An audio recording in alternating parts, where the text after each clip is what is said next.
Donc là, en fait, donc c'est à moi d'intervenir sur la deuxième partie qui concerne plus la logistique et la supply chain. Donc, juste pour un petit rappel, on sait tous en fait que la logistique, en fait, c'est le rôle en fait de la supply chain aujourd'hui, c'est de pouvoir en fait réduire les coûts de l'entreprise. Voilà. Donc, également, c'est d'être de plus en plus performant dans un environnement qu'on connaît tous. Donc, aujourd'hui, en fait, on est assez impacté par tout ce qui se passe autour de nous. Donc, l'environnement également dans lequel on est, c'est un environnement qui est assez volatile, qui est complexe, qui est ambigu et qui est incertain.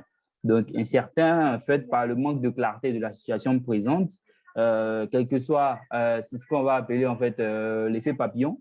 Donc, ce qui arrive, en fait, dans un pays A, facilement se répercute, en fait, sur le reste du monde. Donc, voilà un peu un système dans lequel on est. Il y a un écrivain, je crois, qui a dit, ou un économiste, je ne sais plus trop, que la Chine était le poumon du monde et que lorsque la Chine tousse, c'est tout le monde, en fait, qui va se retrouver contaminé. Donc, aujourd'hui, en fait, on a assisté enfin, à la pratique même de la théorie où, avec la situation de Covid, on s'est retrouvé, en fait, avec plein de problèmes qui ont impacté, en fait, l'activité de nos entreprises. Donc, au niveau de l'ambiguïté également, donc, parlant de manque de clarté sur la signification d'un événement, c'est qu'on n'arrive pas vraiment à cerner en fait les différents événements qu'il y a.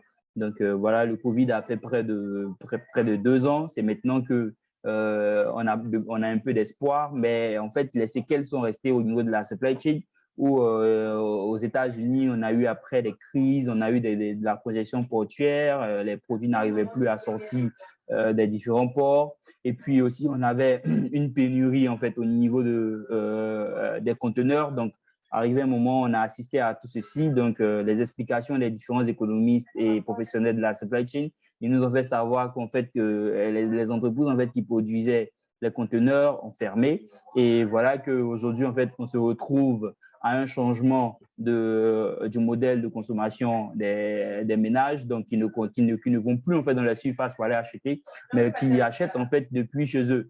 Du coup, il y a certains produits en fait qui sont de plus en plus mis en avant concernant les outils bureautiques tout ça. Donc, ça fait que ça a créé en fait une certaine demande au niveau du marché mondial. Et aujourd'hui, en fait, vu la baisse de main-d'œuvre dans les différents ports suite aux restrictions de propagation du Covid-19, ça fait également qu'on on a de moins en moins de personnes en fait, à l'activité d'acheminement, de transport des produits vers les différentes entreprises. Donc, ce système-là, en fait, est assez complexe pour les entreprises et aussi, voilà, est assez fréquent. Donc, aujourd'hui, peut-être qu'on dira que le Covid est derrière, mais on assiste aussi à cet environnement géopolitique qui impacte tous les États aujourd'hui en Europe, en Amérique, en Afrique surtout, hein, parce que en fait, après, c'est nous qui ressentons quoi, sur les prix des produits, tout ça. Donc, également, pour toucher du doigt, en fait, ce qui se passe aujourd'hui, c'est qu'on se retrouve, en fait, dans… Ok, d'accord. Donc, comme je disais, on se retrouve, en fait, dans un contexte supply chain où on a plus de 15% d'augmentation sur les coûts de transport routier, ce qui est très élevé. On a donc les professionnels, en fait, qui affichent plus de 70% des approvisionnements qui sont affectés par le Covid et plus de 11% sur les coûts du fret maritime, plus de 4 semaines de décalage, donc des délais de réapprovisionnement et plus de 70% en fait, d'impact sur la balance du stock. Donc, c'est quelques chiffres en fait, aujourd'hui que nous donnent certains cabinets de recherche sur l'activité supply chain générale qui impacte fortement en fait, aujourd'hui l'activité directe des entreprises. Au niveau de la Côte d'Ivoire, au niveau de l'Afrique, je crois que c'était estimé à une inflation de plus ou moins 1,5%. Et la Côte d'Ivoire, en fait, a affiché ces chiffres où elle se trouve à une inflation en fait, de 5,6%. Donc, avec les 5,6% déjà, il y a quelques semaines, en fait, en Côte d'Ivoire, on a assisté à une hausse des prix au niveau des matières premières et aussi au niveau des produits finis pour les ménages. Ça a créé voilà, un énorme buzz et les gens ont crié leur ras-le-bol, ils ont dit ce qu'ils voulaient.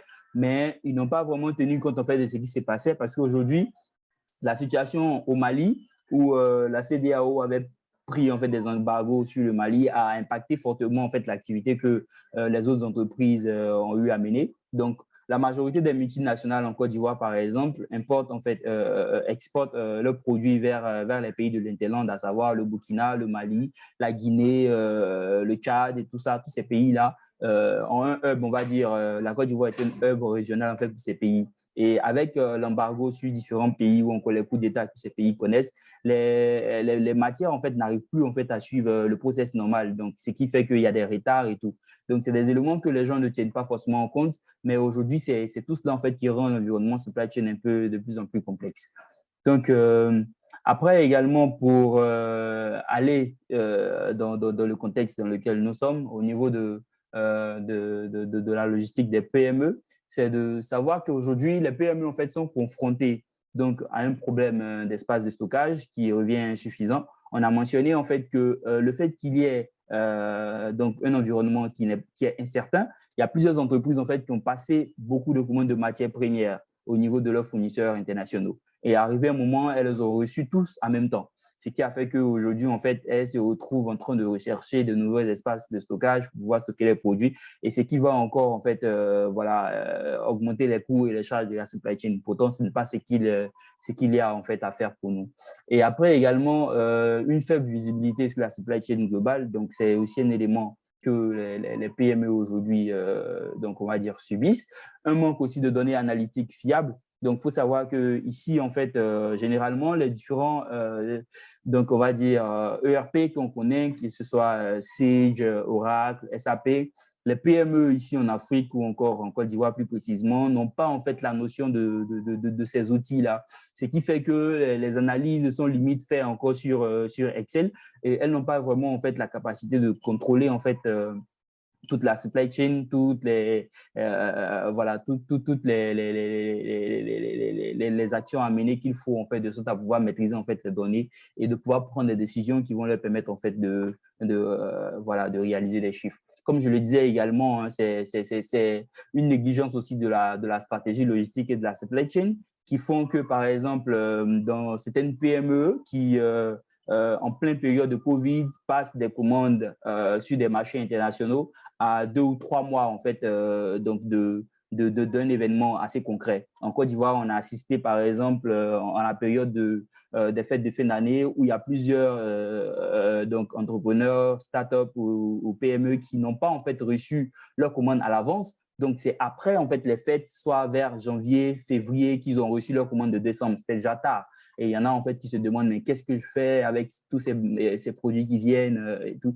Donc, c'est des situations en fait qu'aujourd'hui nos PME vivent et c'est assez en fait assez critique parce que une entreprise vit pour se faire de l'argent. Et si vous n'arrivez pas en fait à avoir à ce volet stratégique encore de la logistique et de la supply chain, vous allez toujours en fait vous cogner vers avec ces différentes situations. Donc, également, au niveau de l'information, comme je le disais, les données logistiques sont presque inexistantes. Les entreprises, en fait, ne tiennent pas compte vraiment des données logistiques concernant la gestion des stocks, concernant l'entreposage, concernant l'approvisionnement, les achats et tout, comme Marcel a pu le mentionner. Les entreprises sont plus regardant sur les données au niveau du service commercial, donc sur le chiffre d'affaires réalisé, sur les ventes, sur les clients, c'est ça en fait que les entreprises regardent. C'est des données également qu'on pourrait regarder au niveau de la logistique, mais ce n'est pas vraiment en fait déterminant pour nous parce que nous, on est plus en fait factuel, plus opérationnel. Donc, il y a ce manque déjà d'informations là qui fait que les entreprises en fait n'arrivent pas à prendre des décisions assez importantes. Après également, le besoin en fait de la logistique des PME aujourd'hui, c'est de pouvoir avoir une fluidité de la trésorerie. Donc, une fluidité de la trésorerie dans ce sens où en fait les stocks ne vont pas conserver de fortes valeurs financières parce que en fait les PME sont en majorité, on va dire, en petites et moyennes entreprises, sont des entreprises qui n'ont pas une forte capacité financière ou encore une capacité en fait financière qui va leur permettre de pouvoir tenir sur une période plus ou moins longue lorsqu'on est face à une situation qui impacte fortement le secteur de ces entreprises. Et aussi également, il y a le besoin en fait, de réduction de la valeur du stock des matières premières et des produits finis qui est vraiment très important Donc, au niveau déjà du chiffre d'affaires, tu peux te retrouver avec des PME qui ont 50% en fait de leur chiffre d'affaires dans la valeur de leur stock. Ça, c'est un gros problème en fait. Après, tu te demandes quel est le système. Est-ce que vous achetez pour stocker ou encore vous achetez pour vendre? Voilà, vous importez des produits. Est-ce que c'est pour stocker ou vous produisez pour stocker ou encore vous produisez pour vendre? Donc, également, c'est des problématiques. Et aujourd'hui, le besoin le plus imminent, c'est au niveau de l'optimisation donc des approvisionnements, de la planification de la demande qui est presque inexistante dans presque toutes les PME avec lesquelles j'ai travaillé. Ça me permet en fait de comprendre également le besoin qu'il existe, que nos PME en fait ne se basent pas vraiment sur la demande, ne savent même pas c'est quoi la demande en fait des marchés. Elles sont plus focus sur les commandes reçues. Donc lorsqu'elle a une commande, comment elle exécute, comment elle arrive à livrer son client, à peine même en fait si elle va mettre des indicateurs en fait en place pour pouvoir suivre en fait la performance de ces opérations. Au niveau également des coûts du transport, donc comme on l'avait vu, on a eu une hausse de 15% en termes de coûts de transport généralisé. Mais spécifiquement, en fait, aujourd'hui, le marché, on va dire, au niveau de la Côte d'Ivoire ou encore au niveau de la sous-région, est un marché encore qui est au mai, en fait, de ce que, entre griffes, en Côte d'Ivoire, on appelle des djoulatiers. Donc, on va dire des gens qui ne sont pas vraiment professionnels.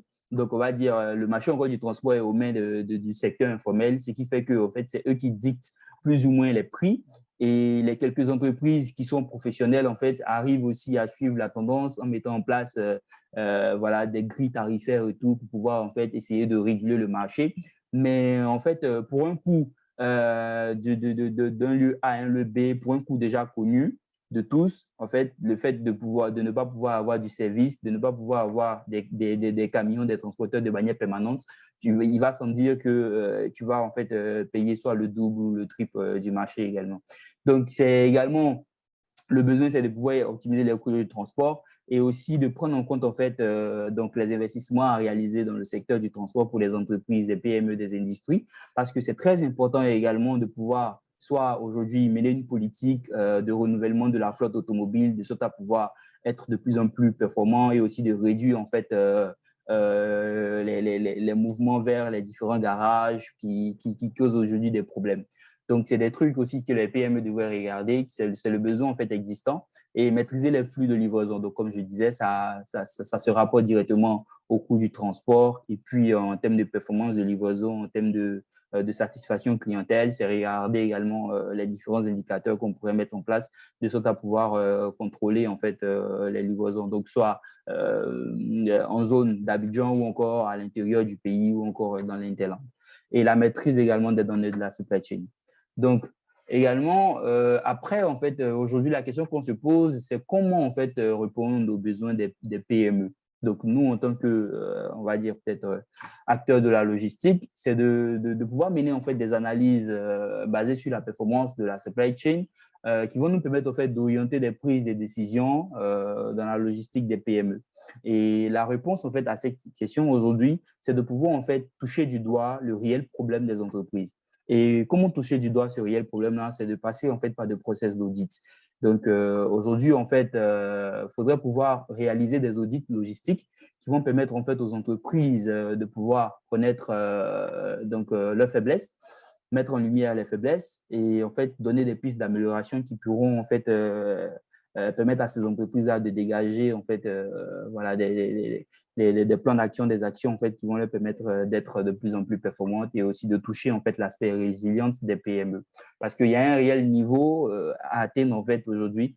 Là où il y a un réel gap quand on voit les multinationales, l'agissement en fait, l'aspect stratégique que les multinationales accordent à leur activité, accordent en fait à la supply chain et la négligence qu'ont les PME en fait à diriger ou les activités de la supply chain, tu vois vraiment qu'il y a un gap et qu'il y a quelque chose à faire en fait, de sorte à pouvoir avoir, on va dire, mettre en fait nos PME à niveau et aussi se pencher vers les activités de la supply chain. Donc également, l'audit, c'est également sur 5 points. Aujourd'hui, c'est de pouvoir en fait dresser un bilan complet des pratiques supply chain de l'entreprise.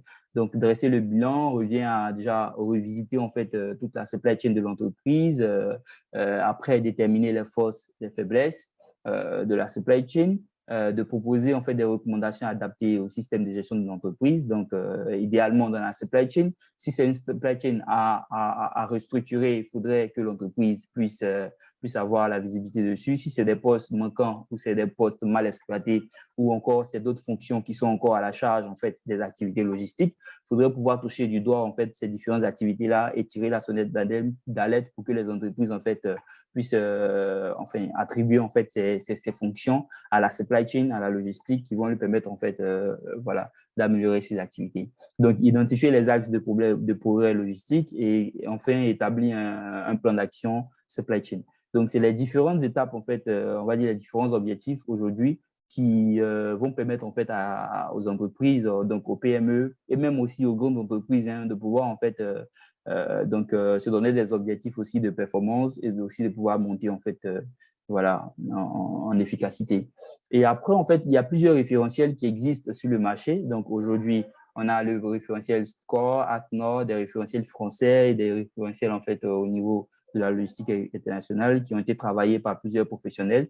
Donc, ça nous permet, en fait, de voir, en fait, en fonction de l'activité de l'entreprise, quel référentiel faudrait utiliser pour pouvoir arriver, en fait, à résoudre cela.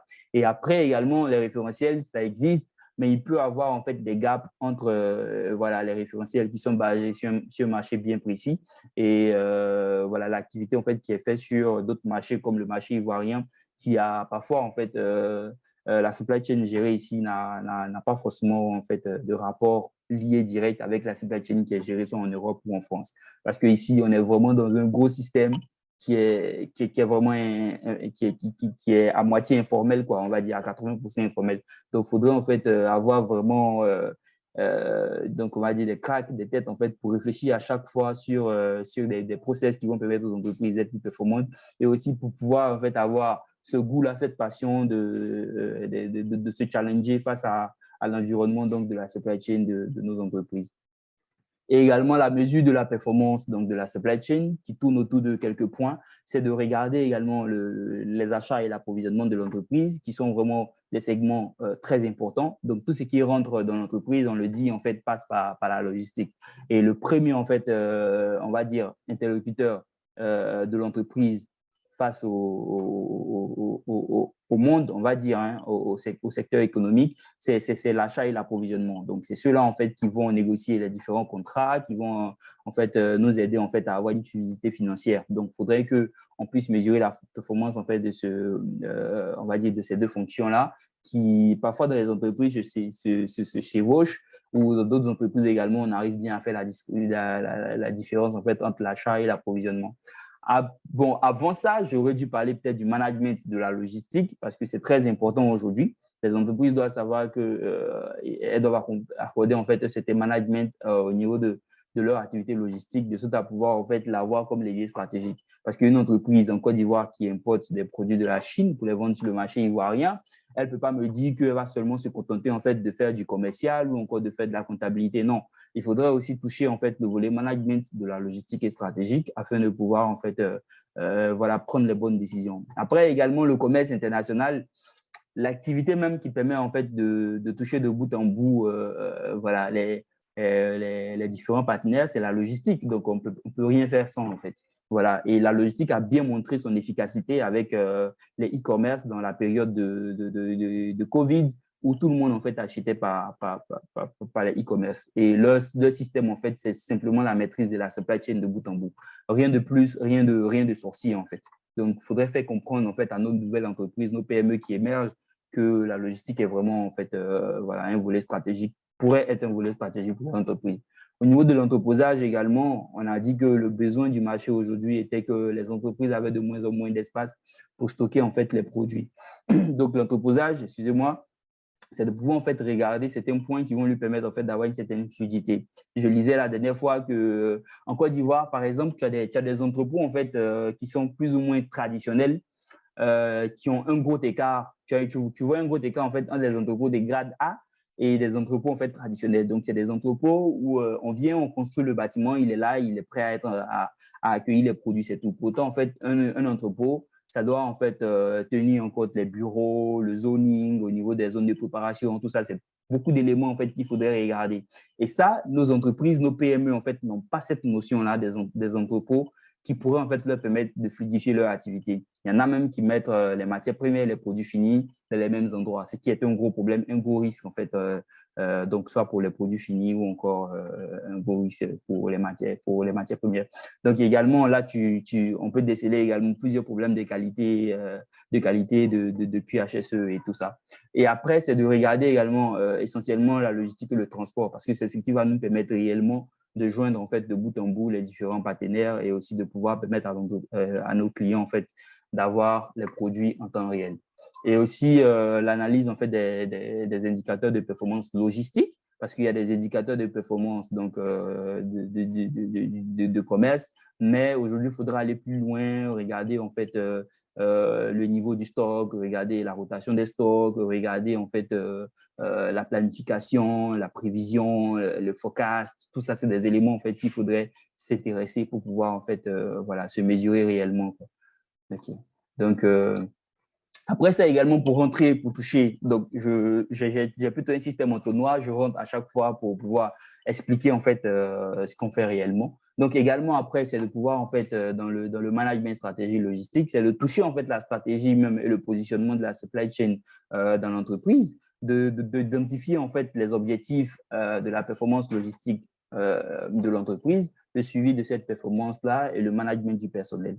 Donc, le personnel est un élément très, très, très, très important. Je vous disais tantôt que la logistique étant toujours considérée comme une activité d'exécution, on prend toujours des ouvriers, des journaliers, des personnes qui travaillent 8 heures par jour et perçoivent leur prime à la fin de la journée. Donc, des personnes qui ne sont pas vraiment professionnalisées, des personnes qui n'ont pas des contrats et tout. C'est ces personnes-là, en fait, que généralement on trouve en fait dans l'activité logistique. Et les deux en fait services où on trouve le plus de personnel, c'est le service commercial et le service logistique. Donc pour certaines entreprises, pour d'autres, on peut avoir la production. Mais en fait, c'est de mettre à niveau, donc on va dire en fait le personnel, donc en termes de salaire, en termes de compétences et tout, et aussi en fait de permettre à ce personnel-là de pouvoir en fait voilà, se sentir vraiment important dans l'entreprise. Parce que les gens pensent que la logistique, c'est juste prendre un chariot, prendre un produit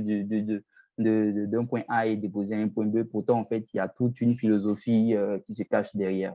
Après, également, l'autre point sur les achats et les approvisionnements, donc c'est de toucher du doigt les relations qu'on a avec nos différents fournisseurs et prestataires. Je pense que Marcel a très bien expliqué tout ce qu'il y a comme critères pour la sélection donc, des fournisseurs. Je pense que c'est quelque chose que nous également, en tant qu'auditeurs, nous regardons de près parce qu'on se dit en fait que le segment qui va nous permettre de réduire les coûts, c'est également la relation qu'on a en fait avec le marché, donc avec l'offre en fait. Donc, si on arrive à maîtriser l'offre en faisant peut-être du marketing aux fournisseurs ou encore en négociant des tarifs plus ou moins intéressants en termes de coût, de délai, de qualité, ça va nous permettre en fait d'être un peu plus compétitifs. Et aussi, les leviers aujourd'hui des achats en fait ont un impact de près de 12% sur le résultat de l'entreprise. Donc, c'est quelque chose de très important qu'il faut considérer. Et au niveau de l'organisation des approvisionnements, donc en interne, en externe, comment on organise cela, c'est quelque chose que nous regardons, qu'il faudrait regarder. Le management des activités achats, la planification de la supply chain. Donc, parlant de planification, il faut voir la planification de la distribution, la planification de la demande, la planification de la production et également la planification en fait, des approvisionnements. Je pense que les 4 éléments de planification sont très importants en fait, et s'inscrivent en fait, à chaque étape de la chaîne d'approvisionnement et nous permettent en fait, d'identifier les postes de coûts en fait, afin de permettre à l'entreprise de pouvoir réduire ses charges. Je pense qu'aujourd'hui, ce qui est très important pour les entreprises, c'est de pouvoir en fait, suivre en fait, donc une planification qui est liée fortement à la demande même du marché, au lieu de suivre plutôt les commandes qui ne sont pas, on va dire, qui est juste un second volet, qui vient après juste la demande en fait. Voilà. Donc, après, au niveau de la logistique également, c'est de pouvoir, de l'entreposage plutôt, c'est de regarder la performance de l'entrepôt par les différentes rotations qu'on a, par le classement qu'on fait de l'entrepôt. Donc, des analyses ABC, X, Y, Z, FMR, tout ça, ce sont des analyses combinées qu'on pourrait faire de sorte à pouvoir en fait déterminer les différentes références qu'il faudrait entreposer, donc plus proche, moins proche et plus loin en fait dans l'entrepôt, de sorte à pouvoir assurer une fluidité. Et le zoning qui est très important, qui va nous permettre également d'identifier plus facilement les différents produits de l'entrepôt, l'étiquetage et tout ça. C'est des trucs en fait que les PME n'ont pas vraiment de notions dessus. Et il faudrait aussi amener ces entreprises-là à pouvoir connaître. La traçabilité des stocks, donc très importante pour pouvoir maîtriser en fait donc la gestion des stocks, comme je disais, les différents niveaux de stocks et l'activité même en fait de l'entrepôt. Donc en termes de FIFO, FEFO, est-ce qu'on a un système où on a besoin de conditionnement particulier? Comment on arrive à organiser le conditionnement donc des produits dans les différents entrepôts? Les produits périssables, on les évalue par rapport à un délai de combien de jours? Est-ce qu'on prend 24 heures, 48 heures? Quelles sont les analyses qu'on mène avec des experts donc, de qualité pour pouvoir nous permettre en fait de pouvoir maîtriser les flux de produits? Parce que je prends un exemple palpable. J'ai travaillé pour une entreprise de cosmétiques qui n'arrivait pas en fait à maîtriser en fait la périssabilité de ses produits tellement qu'elle avait plusieurs près de 600 produits, 600 références de produits. Et ce qu'elle faisait, c'est que lorsque les produits étaient arrivés à des dates de péremption, elle menait en fait des activités commerciales en fait sur ces produits et ça revenait assez coûteux pour elle. Donc après, à la fin de la soirée, ce n'est pas combien j'ai gagné, mais réellement, c'est de regarder en fait quels sont les coûts ou encore voilà les coûts en fait que j'ai pu éviter en fait à l'entreprise parce que également c'est ça en fait les entreprises. Voilà, les prix au niveau du marché sont homologués et il faudra toujours se retourner vers la supply chain pour réduire les coûts. Donc, c'est un peu en fait des éléments que nous regardons.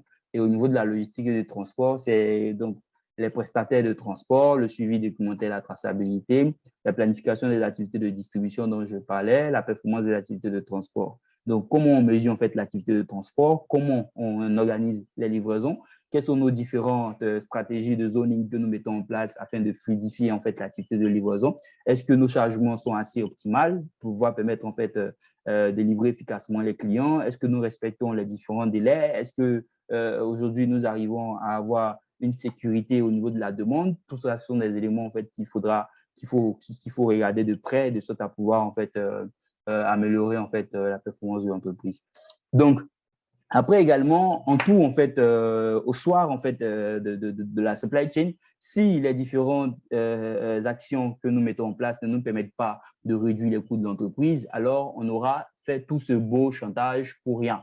Donc aujourd'hui, en fait, des agrégats existent où on nous dit que lorsque tu maîtrises le coût de ta main-d'œuvre, tu es prêt en fait à gagner au moins 10% sur, en fait, on va dire, à réduire en fait de 10% en fait les coûts de tes activités supply chain qui grimpent jusqu'à la maîtrise de la balance du stock, qui est quelque chose de très important dont les entreprises ne maîtrisent pas forcément. Mais en fait, aujourd'hui, lorsqu'on arrive à maîtriser en fait la balance du stock, on est prêt en fait de gagner soit 25 à 40% en fait en termes sur les coûts en fait de la supply chain, allant jusqu'à l'amélioration de l'approvisionnement également qui représente 10%, du transport 20% et aussi de la maîtrise des coûts d'entrepôt qui aujourd'hui pourrait représenter 25%.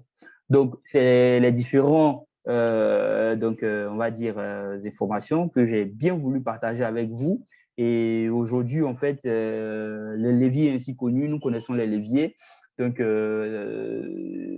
la bonne connaissance donc, des forces et faiblesses de sa supply chain peut permettre en fait, de mieux définir les plans d'action afin de formaliser en fait, et de maîtriser la chaîne d'approvisionnement des entreprises. Donc, voilà ainsi présenté en quelques minutes, je vais dire ainsi. Voilà le point que j'ai voulu partager avec vous. Évidemment, il y a plusieurs autres points qui permettent aujourd'hui en fait de dégager une certaine résilience au niveau des entreprises, mais je pense que commencer déjà par un principe d'audit qui va nous permettre en fait de relever nos différentes faiblesses peuvent nous permettre en fait d'être un peu plus résilients face aux différents secteurs dans lesquels nous sommes et aussi face à l'impact externe du marché dans lequel nous évoluons. Donc voilà un peu. Marcel, si tu es là. Oui, je suis toujours là. Voilà. Donc, si tu es là, je pense que moi, j'ai pu présenter Voilà mon point.